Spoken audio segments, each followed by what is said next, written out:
There was once a young man named Kaito who lived in a misty mountain village where the wind always seemed to carry whispers from the forest, and the scent of wood smoke lingered long after dusk. The village was small, pressed against the ribs of a vast mountain range, where clouds hung low and the sun slipped through pine needles in golden slants. Kaito had lived there his whole life, surrounded by the sound of running water, the clinking of temple bells, and the hum of old stories told around kitchen fires. Yet despite the quiet of his surroundings, Kaito had never known true silence. Inside him, it was always loud, not with shouting or rage, but with questions that spiraled endlessly. What if I fail? What if I'm not enough? What did she mean by that? Why can't I just be still? His mind was like a crowded market, merchants of worry hawking their goods from every corner. At night, while the village slept beneath a velvet sky, Kaito would lie awake and feel as though his own thoughts were a storm pressing against his ribs. One morning, after another sleepless night where even the sound of wind brushing against the paper walls felt overwhelming, Kaito made his way up the stone path toward the edge of the village.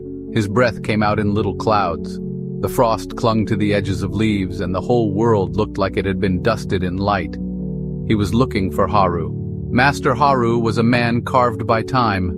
His back slightly bent, his robe always carrying the faint scent of incense and old wood. Long ago, he had been a monk at a remote mountain temple. They said he once meditated through a thunderstorm without flinching. Now he lived quietly in a small hut with a crooked porch and a garden full of moss and stone lanterns. When Kaito reached the gate, Haru was sweeping leaves with a straw broom, his movements slow, deliberate, almost like a dance. Master Haru, I can't seem to quiet my mind. It never stops. Even when I sit still, inside me it's like 100 drums. Please teach me how to find peace. The old monk didn't stop sweeping. He finished his motion, tapping the broom softly against the steps, and looked up. His eyes were deep and unreadable, like the bottom of a well. Come back tomorrow, bring nothing but yourself. The next day, Kaito returned, dressed in his thickest robe and carrying a small pouch in case the mountain air turned colder. Haru handed him a cloth satchel with a few rice balls wrapped in leaves. Climb the northern trail, up until you find the old cedar tree. Sit there until the sun touches the edge of the sky. Don't speak. Don't move unless you must. Just listen. Then come back. But what am I supposed to listen to? Everything. So Kaito walked. The path was narrow, scattered with pebbles that crunched beneath his sandals. The air thinned as he climbed, and birds flitted through the trees like scraps of wind. For a while he tried to make sense of why he was doing this, what it would mean, whether it would work. Then he reached the cedar. It stood alone on a small ledge, its roots thick and gnarled, its bark furrowed like the face of an old man who had weathered centuries. There was a flat rock nearby, and Kaito sat down cross-legged, placing the satchel beside him. At first, all he could hear was himself, the way his thoughts spilled out in strings. Should I be thinking something wise? Maybe I'm not meditating correctly. What if I get hungry? What if Haru is testing me and I fail? Minutes passed, then more. Time softened. His legs began to ache. His back stiffened, but he didn't move. Slowly, almost without noticing, Kaito's awareness began to shift. He heard the wind slide through the grass like silk. A branch creaked above him. Somewhere far off, a woodpecker tapped at a tree. A cicada buzzed, stopped, then buzzed again. And then something remarkable happened. He noticed a gap, a space between his thoughts. It wasn't long, just the briefest pause. But in that pause, he felt something he hadn't felt in years. Stillness. Real stillness. Not forced or fragile. Just there. As the day unfolded around him, Kaito didn't try to chase that stillness, but he began to see it more. Between his thoughts, beneath his fears. Within the breath he hadn't realized was so shallow. When the sun began to fall and the sky blushed with gold, Kaito stood slowly, stretched his aching legs, and began the walk back. Master Haru was waiting on the porch, drinking tea from a small ceramic cup. He said nothing as Kaito approached. Kaito bowed, sat beside him, and waited. After a long silence, Haru spoke. "What did you learn from the mountain?" Kaito stared ahead at the moss garden, unsure how to put it into words. "It was loud at first," he said, "but then it changed. I started hearing things I didn't realize were there. The wind, my breath, the space between thoughts. It was like the world had always been whispering, but I was too busy shouting inside to hear it. Haru nodded. Good. Go again tomorrow. So Kaito did. Again and again. The mountain trail became familiar.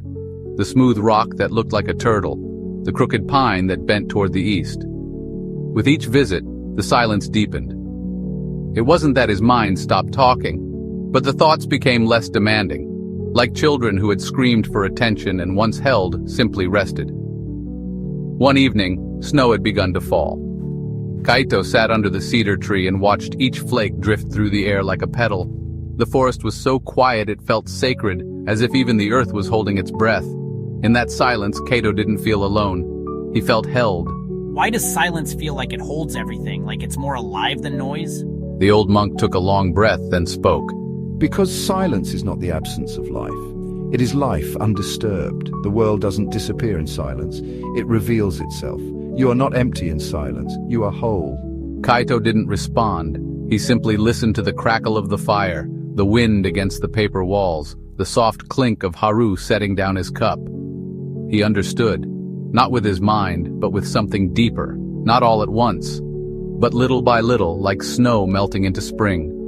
The days grew longer, and with them, so did Kaito's time beneath the old cedar tree. Winter melted into a hesitant spring, and the forest came alive with a quiet symphony. The snow gave way to soft mosses, to cherry blossoms that danced on the breeze like pale pink confessions. Birds returned, weaving their songs through the early morning mist, and even the wind seemed to speak a gentler language. Kaito had not become a monk, nor had he renounced the world. He still fetched water from the stream, helped his neighbor patch a leaking roof, and shared stories with the elderly woman who sold pickled plums in the village square. But something within him had changed. Not in a loud, dramatic way, but in the way a stone changes a river's course over time. Subtle, but certain. He no longer rushed to fill silences in conversation. He no longer feared the quiet spaces in his own mind. Where once he had flinched at the emptiness, he now saw room to breathe, to listen, to be. One afternoon, after a long session of sitting beneath the cedar, Kaito returned to Master Haru's porch. This time, he carried with him a small offering, a bundle of mountain herbs he had foraged with care. Haru accepted them with a nod, and the two sat quietly, as they often did, watching the clouds pass like old friends reuniting after years apart. After a time, Kaito broke the silence. Master Haru, why is it that silence frightens so many people? Haru set his teacup down and exhaled slowly. Because silence holds a mirror, Kaito, and most people are afraid of what they might see. Kaito pondered this. He had felt it himself in the beginning. The echo of regrets, the shape of old wounds rising up when all else was still. But now, he met those things with gentleness. Not because they had disappeared, but because he no longer ran from them. There's a Zen story I once heard. Would you like to hear it? Kaito nodded. There was a young warrior who wished to prove his strength. He had mastered swordsmanship, won countless duels, and yet he was restless. He heard of an old sage who lived beyond the desert, who was said to hold the secret to unshakable power. The warrior sought him out. When he arrived exhausted and dusty, he demanded the secret. The sage invited him to sit. They sat in silence. 1 hour passed, then another. The sun shifted, the shadows lengthened. Finally the warrior, red with frustration, shouted, "Say something, old man! Show me this power!" The sage looked at him and said, "You have spent your life trying to conquer everything outside you, but you cannot even sit with yourself for a single afternoon. What power do you really have?" That was all. The warrior left in silence, but he was not the same. So the silence was the lesson. Always. That night, Kaito walked the village path slowly. The lanterns glowed in the windows, and children's laughter echoed faintly from a distant yard. He passed his old school, the one where he used to worry about every grade, every look from a classmate. It seemed so far away now, like a faded dream. He stopped near the river, watching how the moonlight turned the water silver. He remembered the panic attacks, the tightness in his chest that used to come out of nowhere. He remembered lying awake, begging for peace, wishing his mind would just stop. And now, it hadn't stopped. But it had softened. He knelt by the river and dipped his hand into the current. It was cold, clear, alive. One evening, weeks later, as spring surrendered to the lush fullness of summer, Haru asked Kaito to join him on a journey. Together they hiked beyond the familiar trails, deeper into the folds of the mountain. They climbed for hours, neither speaking, until they reached a narrow ridge overlooking the valley below. There in the distance lay the village, small and flickering like a memory. The sun was setting behind it, turning the roofs to gold. Do you see it, Kaito? Haru asked, pointing not at the village but at the air around it. Kaito squinted. What am I looking at? Nothing. And everything, that space, that stillness, that's the same stillness that lives inside you now. It was always there, you just forgot how to notice. Kaito stood in silence beside his teacher, the wind brushing against his cheeks, his heart wide open. And in that moment, he understood. Not as an idea, but as a knowing that lived in his bones. That silence was not something to be reached or earned. It was something to return to, like coming home. The mountain didn't teach him how to escape the noise, it taught him how to stop fearing it.